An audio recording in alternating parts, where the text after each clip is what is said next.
একটি কেক বানালে নাকি সেই কেকে অর্ধেকেরও বেশি লাভ হয়। এই কথাটা শুনতে শুনতে সত্যি অনেক বেশি বোর হয়ে গেছি। তার কারণ যারা জানে না তারা কিন্তু এই কথাগুলোই বলে থাকে। যারা বলেন এই কথাগুলো তাদের উদ্দেশ্যে বলছি, অবশ্যই এরকম একটি কেক বাসায় বানিয়ে পরিপূর্ণভাবে এভাবে কমপ্লিট করে তারপরে দেখবেন সত্যি এই কেকটির উপর কত খরচ হয়েছে আর কত টাকা আমরা সেল করেছি।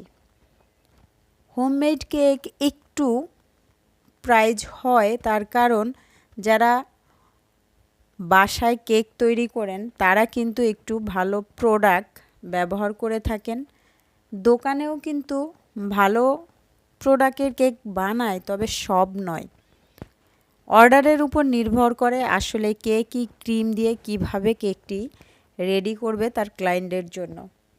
আর হোমমেড যারা কেক বানায় তারা কিন্তু অলওয়েজ চেষ্টা করে ভালো ক্রিম, ভালো চকলেট, সব কিছু ফ্রেশ এবং সব ভালো মানের প্রোডাক্ট ইউজ করার চেষ্টা করে। দোকানে যে করে না তাও নয়, তবে অনেক সময় দেখা যায়